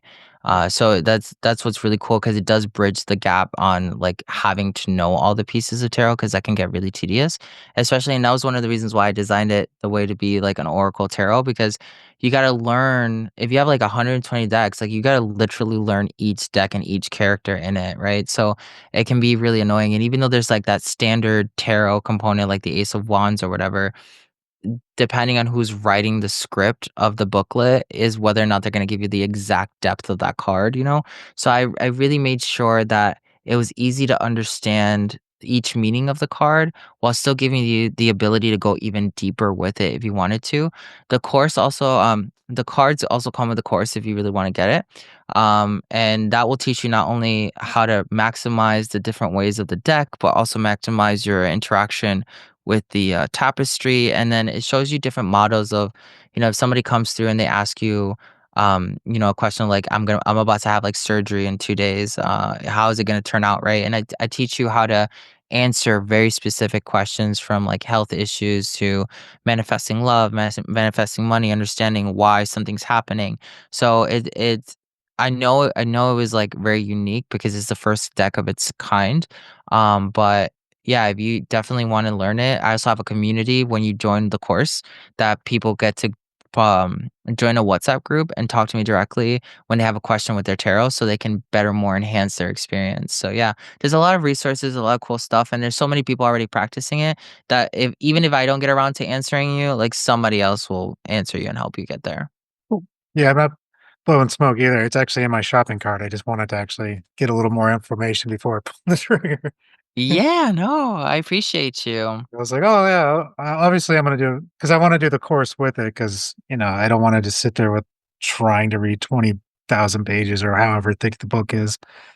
Because that's Yeah. one thing that's kinda turned me off from tarot reading is trying to memorize every card and depending on, like you said, who writes the book, but it's also the artist interpretation too. Mhm. Is depending on how the artist wants to interpret, the 3 of Wands, you might not recognize it right away versus the Right. standard classic, for example. Yeah. So what I did with the tarot was like instead of having like this is like the 9 of pentacles, this would normally have like a guy sitting there and it would be the interpretation. Instead, I put the Antojai symbol, which is cosmic focus. You know, because when you do have a lot of abundance, you can't help but focus on it, right? So like the symbols themselves, and then the card over here will always tell you what the meaning is. So right here it says gain. Okay. I know you can't probably see it, but like each card has something like that. So it helps you easily, quickly identify what the general theme of the card is. But tarot really does come down to like your connection with it. So you do end up developing a very unique connection with this deck where it'll tell you things before you're even asking the question. It kind of like preemptively decides, I know you're going to ask me this eventually, so here's the answer before you even ask it, which can be really cool because you start seeing like the dynamics of reality. But that's one of the things that I also noticed that in traditional tarot, like the art could be so drastically different, especially if you got, a Rider White tarot deck versus like the Native American tarot deck. Like the art could be so drastically different that like you can't really always decipher what the card's about. And that I found it much more easier just to have a symbol and like a definition on the card, which makes it easier for anybody to just pretty much pick it up and know exactly where it's going by just following their intuition added on to that. Cool.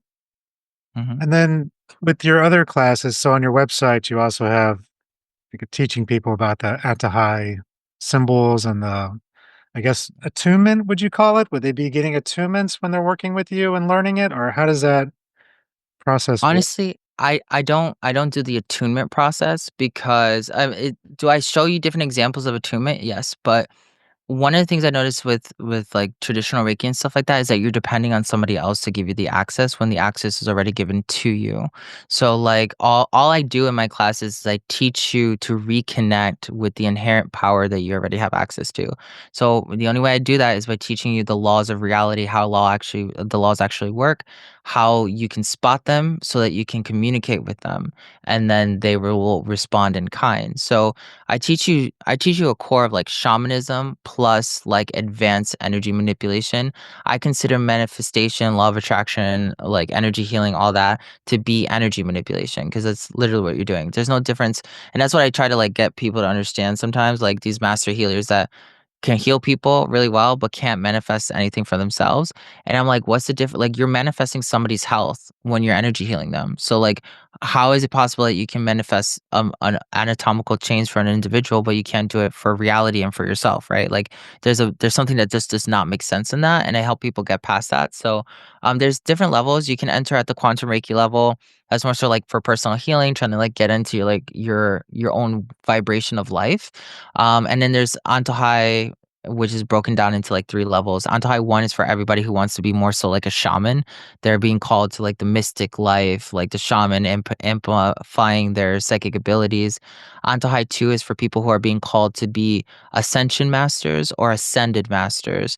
And sometimes people hear ascended masters and that really like triggers them a lot.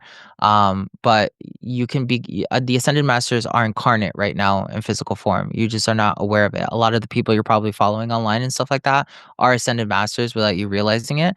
Some of us become aware of it and, like, myself, like, I became really aware of it when I was, like, 27. I didn't say I'm an ascended master, I didn't do any of that, like, I was told through cosmic inspiration and things like that, like, "You're an ascended master, like, you need to recognize this."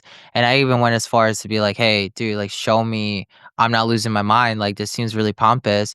And it continued to show me and guide me down this road of like, "No, this is what you are. There are others like you know?" Like, if you think about the Bible talks about, like, 144,000 people getting, like, incarnated, right, to, like, change the shifting of the world. Same thing with the Vedas talk about that. So, like, when you kinda start, like, really seeing, like, the interconnectedness, like, when you're at that ready when you're ready to become an ascended master, it's just like a calling. It just radiates through you. You have to do it. There's no other way to do it. But yeah, I do so many different things. I do from healings to tarots to like my actual courses that you can do by yourself or with the community. I have signups every year, like every 6 months or so, depending on what the class is. And then you can always just do like one-on-ones with me if you want to do a 3 month stint. That's usually for like healing and like personal transformation. 6 months is like psychic development and like advanced stuff. So like usually my 6 month students come through because they've been practicing with other shamans and they still feel like something's missing. So then they come and I bridge that gap of whatever like less experienced teachers, I guess, can identify. And then if you do a year-long stint with me, that's usually like I'm walking you through the whole entire process, not only the Antojai frameworks, but my secrets that my ancestors have taught me. And by the end of a year program, you end up getting all the credentials from the school, certificates, you get put on our directory, and like I help you build your business. So the students that end up doing the year-long program, they're making like 6 to 7 figures through their business already, and they do it as little as like 3 to 6 months. Yeah. Pretty cool. Yeah. Then with that, before we wrap up, one question I like to ask everyone is, what advice would you give to somebody, just starting out on their overall spiritual journey? Now, it doesn't matter what modality, doesn't matter where they're at, but just overall, what advice would you give them? I know this is gonna sound super cliche, um, but honestly, like, the first thing that comes to my mind is, like, love yourself. Like, it's so easy on your spiritual journey. Like, it doesn't matter if you're brand new to it or you're someone like me that's been in it for such a long time, like, you forget to love yourself at certain points, especially when you're going through the hardest transformations that force you to be accountable with yourself. And it's so easy to be like, "You're so stupid, like, why would you do that?" And, like, do this negative self-talk, but you're not manifesting anything great from doing that. So, like, on your spiritual journey, everything you do is a manifestation from the thoughts in your head to the things you say when you're by yourself to how you cook food. Like, I've stopped going out eating food because like, the other day, my significant other was like, "I can't eat this food," and I was like, "Why?" He's like, because I can tell somebody was angry cooking this food, like, I can taste the anger in the food, and I ate it anyway and I got sick, you know what I mean? So, I'm supposed to be the one that's more, like, attuned to, like, these energies, right? So, it's one of those things that you need to be really aware, like, even when you're cooking food for, like, your kids and you're feeling depressed, like, that will translate into every action that you do. So, have love for yourself. Maybe give yourself a moment to breathe before you cook the food. Take time to actually cater to yourself. Loving yourself is also saying no. Like, there's so much we need to create boundaries. And I think as healers, especially people who are more so in the light, they have a hard time creating boundaries, which then fatigues you. You hit burnout. You feel like everybody's using you. And then you become resentful. That's only because you haven't loved yourself enough to say, hey, today's just not a good day for me. I might come back to this tomorrow. Ask me tomorrow. And if somebody doesn't understand that, like when you're expressing a clear, necessary boundary for your own health, then that person doesn't need to be in your reality. That person doesn't have the level of consciousness to be interacting with you at your base necessity. Let them gravitate away. You know what I mean? And I know it's so hard for people, but then, you love people who gravitate away from you, even though it doesn't look that way. You're loving them enough to be in their own reality with the elements that most support them, which means you love yourself to be in the environment that will best support you. So that would be like my main thing. And understanding the last piece, like there's two of them, right? Like love, and then understanding like reality is literally a dream. That's what it is. I know it sounds crazy, but if you think about, like, most recently, Google made a freaking computer chip that can peer into alternate universes to create its own answer, right? Like, if a computer chip can do that, like, what can you do as organic technology? And then it makes you think about, okay, if this computer chip is peering into alternate universes to create a calculation, who's to say that the calculation isn't made up? You know what I mean? Like, so you start seeing like, okay, like technology can prove to us that we don't even know what this is. Like, be as lucid as possible, be mindful. I'm not telling you to go jump in front of a train and be like, "Let's see if I can stop it with my mind." Like, that's stupid. But see if when you're in private, like, you can actually become friends with the cosmos. Ask it, "Hey, I would like the other day I did this and I was telling my students, I was like, I want to do this next investment. Hey, universe, I need X, Y, and Z to do this investment. Like, could you please bring it to me?" And in less than 24 hours, the resources showed up because I have a friendship with the cosmos and I trust it. So, like, you have to put yourself in that position. It's a living organism. It's listening to you. It wants to be your friend. You just have to choose to have a relationship with it, and everything else will follow. Yeah, and with that, I think one of your videos I watched, you mentioned, don't just ask for things, but have that relationship, have that communication. Because if you're just asking all the time, eventually it's like that neighbor that always wants to borrow your stuff. You're just going to stop Mhm. answering the door versus the neighbor that comes over, brings things, a gift for the night, or just wants to hang out and talk and actually build a relationship. That's a different dynamic. And that's important that we realize that when we're working with these deities, these spirit guides, the universe as a whole. That's something I try Yeah. to tell people all the time too. Yeah, they're like the deities are just a reflection of ourselves, and like, that golden rule, treat others the way you would like to be treated, does not stop existing just because you're dealing with like an entity or something. You know what I mean? I think that's super important to keep in mind. Yeah. Cool. Well, dude, it's been a lot of fun. I've really enjoyed it. It's like this was a good conversation. I Thank appreciate you for you coming having me. on. I loved this conversation. Well, when you have something new coming on, maybe we'll get you back on and also go from there too. But no, it's been great. Thank you. Appreciate it. Yeah. Thank you for listening to this episode of the Shaman Stories podcast. If you have any interest in the services that I provide or the services of my guest, please click the link in the show notes below. Thank you. And until next time, have a good journey.